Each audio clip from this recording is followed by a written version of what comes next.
అంటే గతంలో మీరు కొద్దిగా పొలిటికల్‌గా గాని అన్ని రకాలు బాగానే ఉండేవాళ్ళు. చేసేవారు. అంటే మీ వాయిస్ కూడా బాగా ఇనిపిచ్చేవారు. అలాంటిది ఎందుకు సైలెంట్ అయిపోయారు? అంటే మీకు ఒక ఫ్యాన్ బేస్ అంటే మీరు మాట్లాడేది గూడా సొసైటీ పరంగా మాట్లాడేవారు.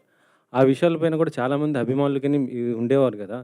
అలాంటి శివాజీ ఇప్పుడు పాలిటిక్స్ నుంచి ఎందుకు డైవర్ట్ అయిపోతున్నాడు ఏంటి? అదే నేను చెప్తున్నాను. ఇక్కడ ఏమైపోద్దంటండి, ఎవరు కూడా నేను పాలిటిక్స్‌లో ఉన్నానా, ప్రజల గురించి మాట్లాడుతున్నానా, పాలిటిక్స్‌లో ఉంటే చుట్టూ ఉన్న పార్టీల్లో ఏదో ఒక పార్టీలని తిడుతూ, రాజకీయ అవతల పార్టీని తిడుతూ ఉండాలి.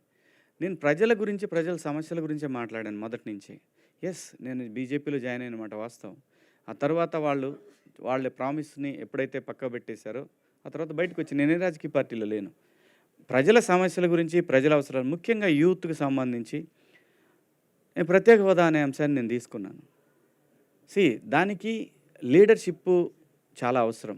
లీడర్సు కరెక్ట్‌గా ఉంటే నిజంగా సింపుల్‌గా చెప్పాలంటే ఈ రోజున మనకి రావాల్సినటువంటి ఏదైతే ఇన్‌ఫ్రాస్ట్రక్చర్ ఉందో అది మొత్తం ఆ సొమ్మంతా ఈ తరానికి చెందాల్సినటువంటి ఇన్‌ఫ్రాస్ట్రక్చర్ ఏదైతే ఉందో అది ఎనీథింగ్ ఇన్‌ఫ్రాస్ట్రక్చర్ అంటే వాటర్ కావచ్చు, అంటే క్లీన్ వాటర్ కావచ్చు, హెల్త్ కేర్ కావచ్చు, లేదు రోడ్స్ కావచ్చు, మనకు రావాల్సిన క్లీన్ పవర్ కావచ్చు, ఎవ్రీథింగ్ ప్రజలకి సంబంధించిన ఏదైతే ఇన్‌ఫ్రాస్ట్రక్చర్ ఆస్తి మొత్తం కూడా రాజకీయ నాయకుల జేబుల్లోకి వెళ్తా ఉంది.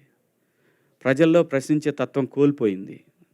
క్యాస్ట్ ఫీలింగ్సు, అవసరమైతే రాముడు, దేవుడు, లేదంటే అల్లా, లేదంటే జీసస్ ఇలాంటి వాటికి రకరకాలుగా ప్రజల్ని రెచ్చగొట్టే ధోరణిలో తయారైన తర్వాత ఎంతకాలం పోరాడగలడండి ఒక మనిషి? అంటే వాడికి ఒక ఫ్యామిలీ ఉంటది. వాడికి ఒక ఫ్యామిలీ ఉంటది. 10 సంవత్సరాల పాటు ప్రయత్నం చేశాను. అలా అని ఇప్పుడు వదిలేసాను కాదు. నెవర్. ప్రజల గొంతుకగా మాత్రం ఎప్పుడూ ఉంటాడు శివాజీ. కానీ నా ప్రొఫెషన్ మాత్రం నన్ను నటుడిగా నిలబెట్టి, నా గొంతుక 10 మందికి తెలియటానికి కారణమైన సినిమా మాత్రం ఇక నుంచి చేయాలని ఫిక్స్ అయ్యాను. సో, ఆ సందర్భంలోనే 'బిగ్ బాస్' వస్తే ఒప్పుకున్నాను. ఈ వెబ్ సిరీస్ చేశాను. ఇంకో సినిమా కూడా ఒప్పుకున్నాను. ఆళ్ళు డబ్బులేసినా చెబుదాంలే అని ఆగా. అంటే రైట్. సార్ శివాజీ ఇప్పుడు 20 పొలిటికల్‌గా ఏళ్ల చూసుకుంటే అయ్యో! పవన్ కళ్యాణ్ గారు కూడా బాగానే చేస్తున్నారు కదా! అలాంటి ఆయనకి ఇప్పుడు అంటే మీరు కూడా కలిసి అట్లా చేయొచ్చు కదా! ఇప్పుడు ఎందుకు ఒంటరి అవుతున్నారని అనుకుంటున్నారు? సీ పొలిటికల్ క్వెషన్స్ వద్దు. ఇదే లాస్ట్ నేను చెప్తాను. నేను ఒకే ఆన్సర్‌లో అందరికీ చెప్తాను. సీ మెగాస్టార్ గారి ఫ్యామిలీకి ఆంధ్రప్రదేశ్ గానీ, తెలంగాణలో గానీ వాళ్ళకున్న ఫ్యాన్ బేసు ఎవరికీ లేదు. అది నిజం. అసలు వాళ్ళకి సీఎం అవ్వాలంటే పెద్ద కష్టమైన పని కూడా కాదు.